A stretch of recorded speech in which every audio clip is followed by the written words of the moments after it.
बिस्मिल्लाहिर्रहमानिर्रहीम। अस्सलाम वालेकुम। प्रोग्राम इख्तिलाफ राय के साथ में इफ्तिखार काज़मी। सियासी खेल अब बिल्कुल तब्दील हो रहा है। सियासी जमातों की पोजीशनें बदल रही हैं, इत्तेहाद आगे पीछे हो रहे हैं और बहुत सारी चीज़ें ऐसी हैं जो कि आपको अजीब लगेंगी। कुछ तासुर ये भी है कि इस्टेब्लिशमेंट और हुकूमत के दरमियान भी कुछ चीज़ों में मिसअंडरस्टैंडिंग हो चुकी है या कुछ इख्तलाफात हैं, और इन इख्तलाफात का फ़ायदा यकीनी तौर पर सबसे ज़्यादा इमरान खान साहब को हो सकता है। इमरान खान के हवाले से भी उनके जो करीबी हल्के हैं वो ये दावा कर रहे हैं कि इस्टेब्लिशमेंट उनसे राब्ते में आ गई है और उनको पैगामात भेजे जा रहे हैं, उनसे पैगामात लिए और दिए जा रहे हैं। कुछ इस किस्म की सिनेरियो अब बिल्ड हो रही है। अफवाहों का भी बाजार गर्म है। फेडरल कैपिटल में ये खबरें ज़ेर गर्दिश है कि इस्टेब्लिशमेंट और हुकूमत जो है अब एक पेज पर नहीं रहे। तो इस पर बात करेंगे कि क्या वाकई इसमें कोई हकीकत है कि क्या रास्ते जो है अलग अलग हो गए हैं और को बहुत बड़ी दरार आ गई है। अब जबकि हुकूमत ने यह अनाउंस कर दिया है, खुद प्राइम मिनिस्टर ने कल इस बात को अनाउंस कर दिया कि इलेक्शन जो है वो नवंबर में होंगे, यानी 90 डेज़ में होंगे। अगस्त में वक्त से पहले असम्बली तोड़ दी जाएगी और जिसका मतलब है कि अगले 90 डेज़ में इलेक्शन होंगे। तो कुछ मुबस्सरीन का ख्याल ये है, मीडिया में खबरें मौजूद है कि जी इस पर पीपल्स पार्टी और मुस्लिम लीग नून में इख्तलाफ पाया जाता है। पीपल्स पार्टी समझती है कि इलेक्शन जो है वो 60 रोज़ में होना चाहिए, तो इसलिए असम्बली मुकर्रर वक्त के मुताबिक तोड़ी जाए ताकि 2 महीने बाद इलेक्शन हो जाए। हुकूमत जो है जिसमें मुस्लिम लीग नून शामिल है वो ये समझती है कि इलेक्शन 90 दिन जो है उनका प्रोसेस होना चाहिए, और शायद 90 दिन इसलिए मांगे जा रहे हैं कि उसमें बहुत सारे काम होने हैं। पहला काम तो ये होना कि नवाज शरीफ साहब ने वापस आना और इलेक्शन कैंपेन में हिस्सा लेना है। दूसरी बात ये कि इलेक्शन क्या वाकई नवंबर में होंगे, इस बात को मेक श्योर करना है। तो वो मेक श्योर कैसे हो रही है? एक तासर तो ये आम हो रहा है कि फौज नहीं चाहती कि वक्त पर इलेक्शन हो, जबकि सियासी जमातें ये तासर दे रही हैं कि वो ये चाहते हैं कि इलेक्शन जो है वो आइन और कानून के मुताबिक वक्त पर हो, यानी एक दिन भी आगे ना जाए। तो ये सियासी जमातों का यकीनी तौर पर एक मेच्योर रवैया नज़र आता है। लेकिन ये तासुर क्यों पैदा हो रहा है कि इस्टेब्लिशमेंट इसमें जो है वो रुकावट चाहती है, और इस्टेब्लिशमेंट चाहती है कि इलेक्शन जो है वक्त पे ना हो। इस्टेब्लिशमेंट का आखिर इसमें क्या मफाद है कि इलेक्शन वक्त पे ना हो? अभी यानी 1 महीना और हुकूमत को मिलेगा, उसके बाद 3 महीने और इलेक्शन में जाएंगे, तो 4 माह का एक ह्यूज यानी अरसा है, छोटा अरसा नहीं होता।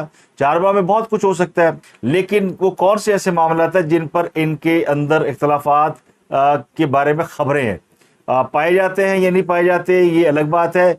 लेकिन ये जो यानी बहुत से तजिया निगारों ने इस पर तजिया किया है।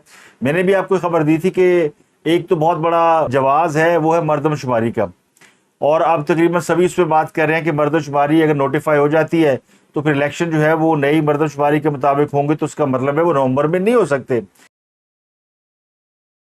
लेकिन हुकूमत बार बार कह रही है कि उसको नोटिफाई नहीं करेंगे और इलेक्शन पुरानी मरदमशुमारी के मुताबिक होंगे। मरदमशुमारी हो चुकी है, डिजिटल मरदमशुमारी थी, लेकिन अभी उसका नोटिफिकेशन नहीं हुआ, वो नोटिफाई नहीं हुई।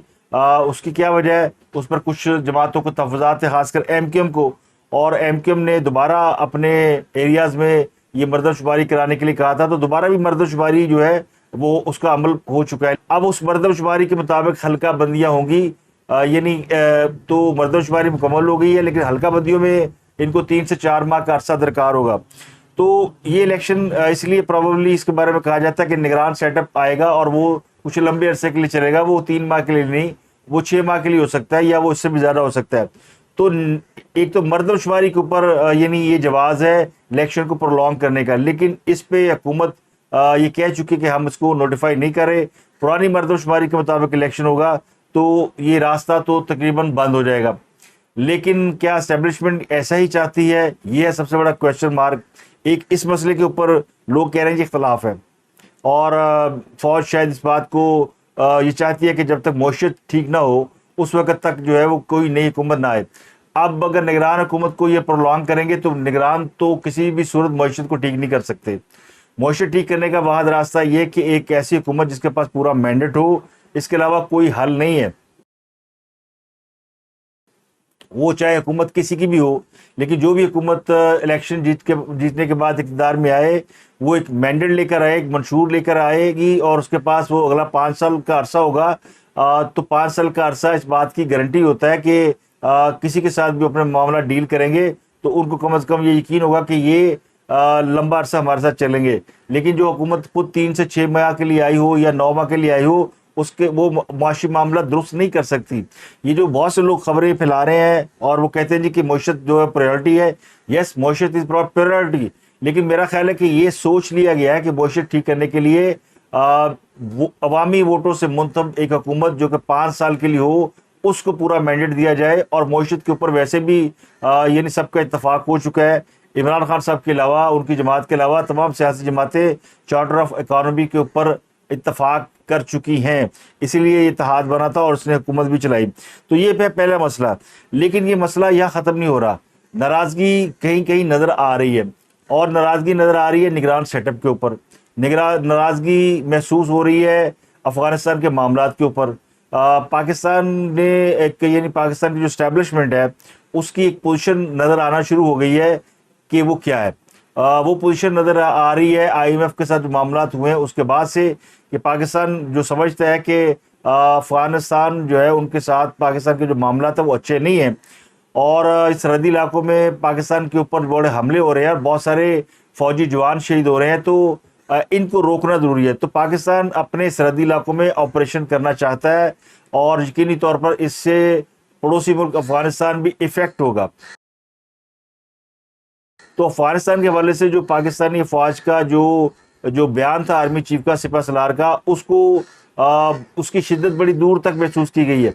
उसके फौरी बाद उन्होंने ईरान का दौरा किया और उनके साथ भी ये मामला तय किए कि वो इस एरिया के ऊपर ऑपरेशन करेंगे और इसका कला कमा करेंगे। देखिए, अगर पाकिस्तान सरहदी इलाके में ऑपरेशन करता है तो फिर जिन लोगों ने भागना है वो भाग कर या तो अफ़गानिस्तान जाएंगे या ईरान जाएंगे, और कोई रास्ता है नहीं। जो इंडिया का बॉर्डर है वो क्लोज है, तो ईरान को इत्मीनान में लेना ज़रूरी है। तो पाकिस्तान ने ईरान को इत्मीनान में ले लिया है।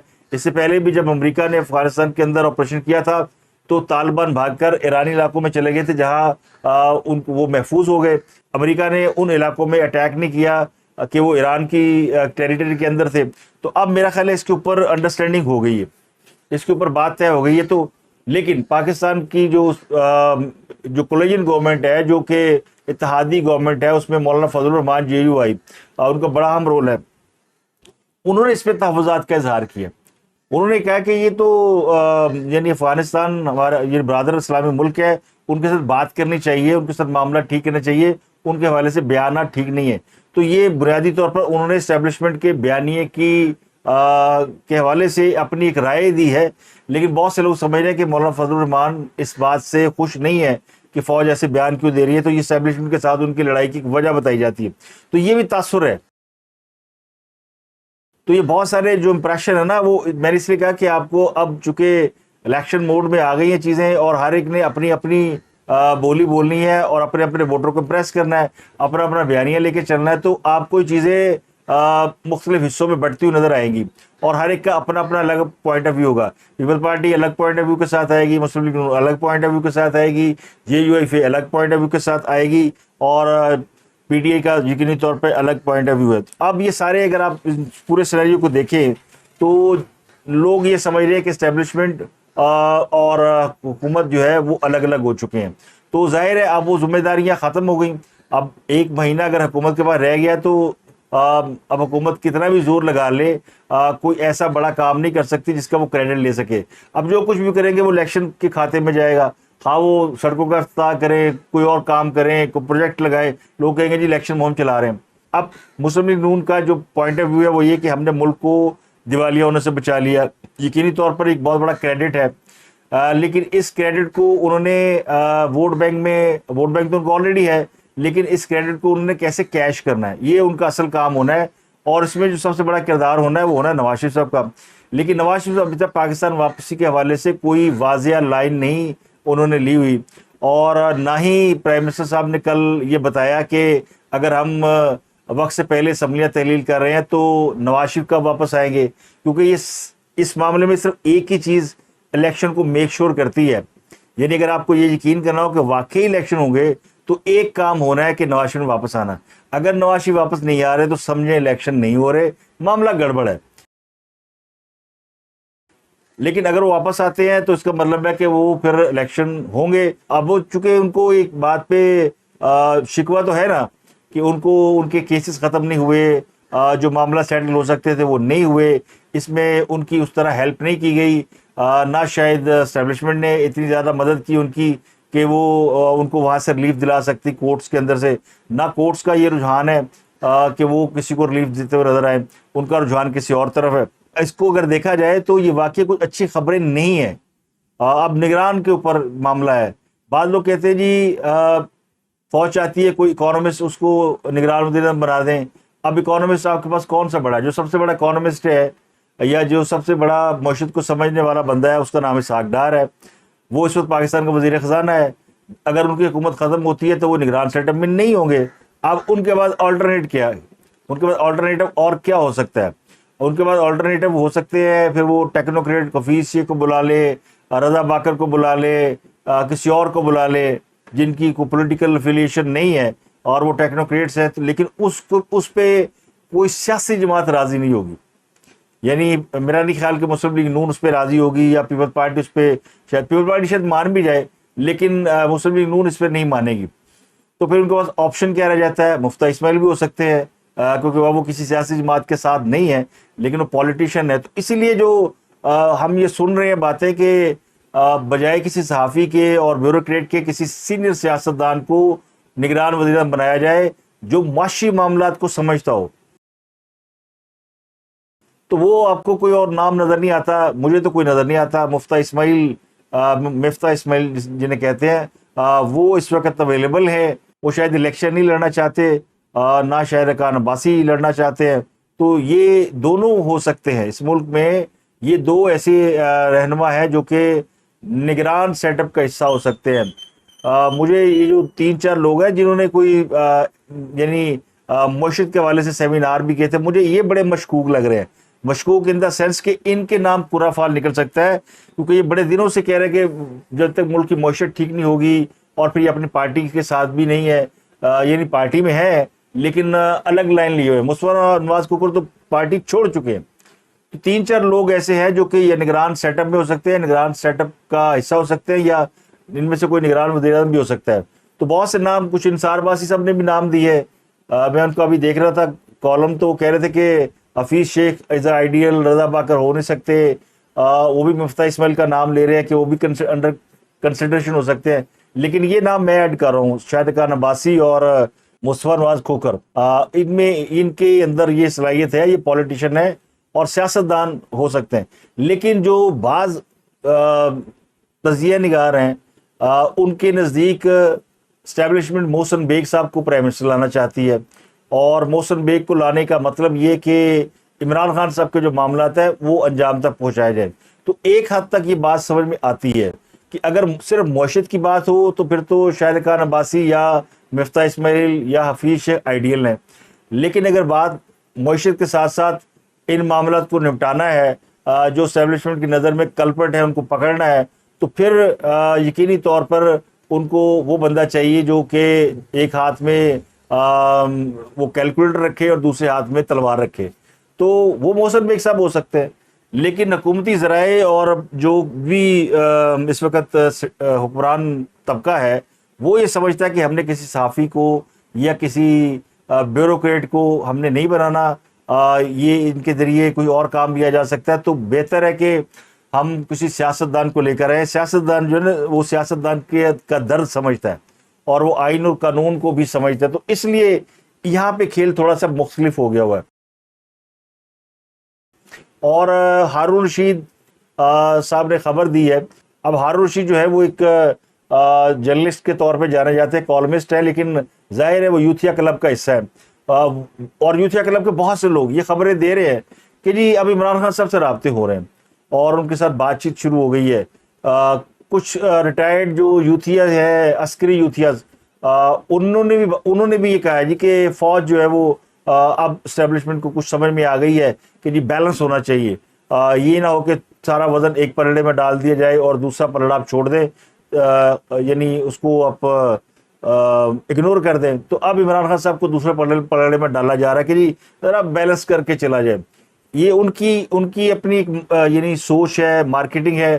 तो मैं ये बताने की कोशिश कर रहा हूँ कि इस वक्त बहुत सारी चीज़ें वो कहते हैं ना, जब आपने घर छोड़ना हो तो बहुत सारी चीज़ें सामान इकट्ठा करते हैं आप अफरा तफरी में, ये पकड़ वो पकड़, इधर से डाल उधर से, तो बड़ी जल्दी होती है। तो इस वक्त काम जल्दी वाला शुरू हो गया कि क्या होना चाहिए।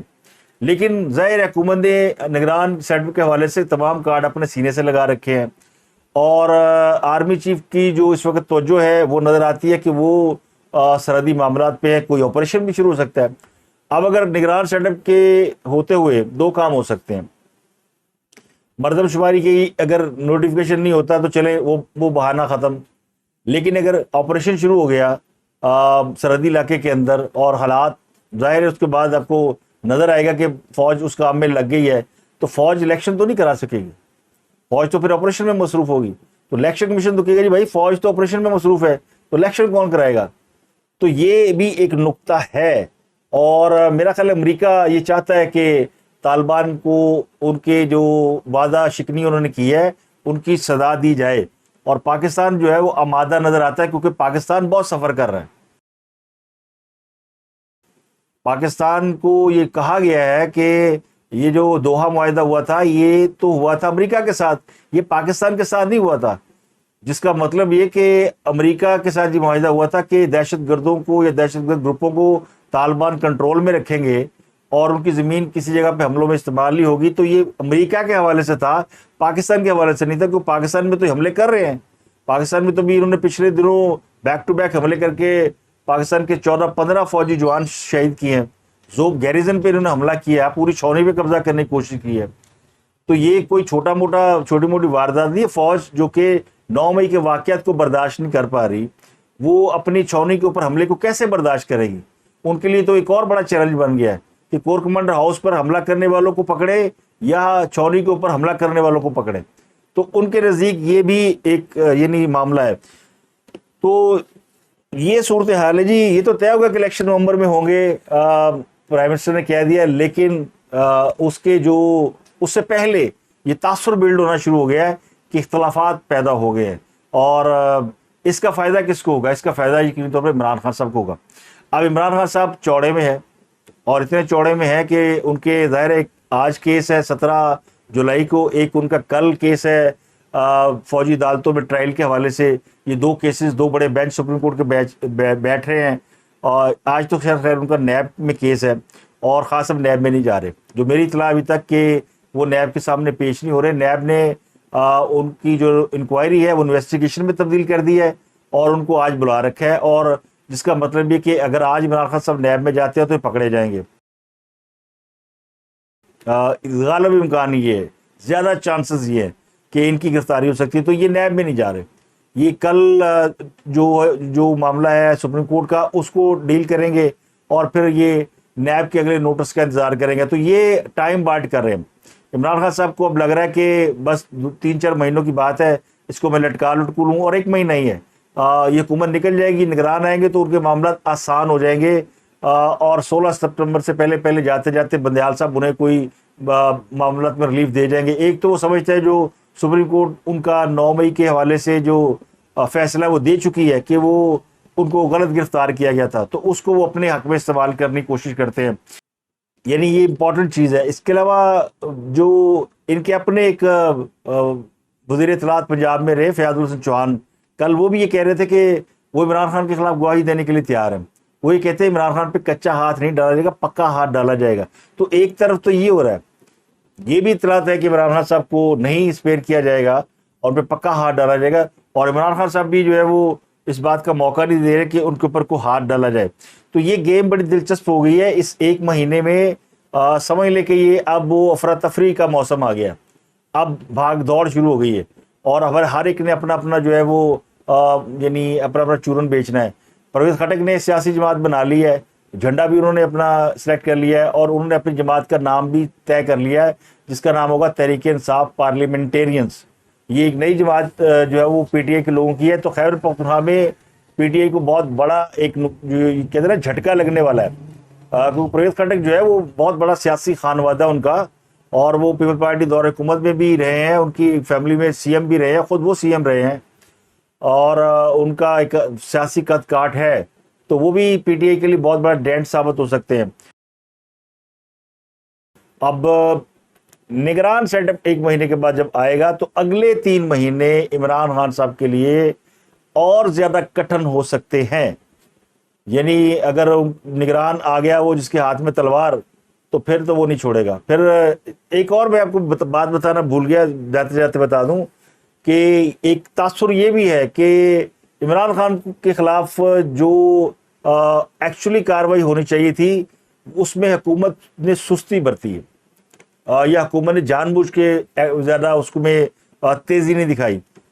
ये इस्टेब्लिशमेंट के लोगों का ख्याल है। हुकूमत ये समझती है कि ये काम जो है सियासतदानों के खिलाफ नहीं करना चाहिए, जबकि इस्टेब्लिशमेंट समझती है कि हुकूमत ने इस काम में सुस्ती बरती है और शायद इसमें वो खुश नहीं है। वही समझते हैं कि हमारा कंधा इस्तेमाल करने की कोशिश की गई है। अगर ये तासर है, अगर ऐसी कोई बात है, तो फिर ये बात जो है वो मेरा नहीं ख्याल कि हुकूमती इत्तेहाद के लिए कोई अच्छी खुशकुन बात हो। लेकिन ये बात मैं आपको बता दूं कि जो मेरी कन्विक्शन है या मेरा यकीन है वो ये है कि शहबाज शरीफ साहब कच्ची गोलियां नहीं खेले हुए। जिन्होंने इमरान खान को इतनी ताकतवर एस्टेब्लिशमेंट के चुंगल से आज़ाद करा दिया, निकाल दिया, या एस्टेब्लिशमेंट को उनके चुंगल से आज़ाद करा दिया, वो इतनी जल्दी एस्टेब्लिशमेंट को अपने हाथ से दाएं बाएं नहीं होने देंगे। तो कुछ चीज़ें सेटल हैं और कुछ चीज़ें अभी हमें नज़र आएंगी कि वो सेटल नहीं है। तो इसको थोड़े को बहुत जानिएगा। अभी शायरा में बात है, कुछ इस पर क्लैरिटी आएगी, वो आपको और मुझे ज़रूर नज़र आ जाएगी। तो अब तक के लिए इतना ही। अगले व्लॉग में आपसे मुलाकात होगी। अपना और गिरदनवा के लोगों का बहुत ख्याल रखिए।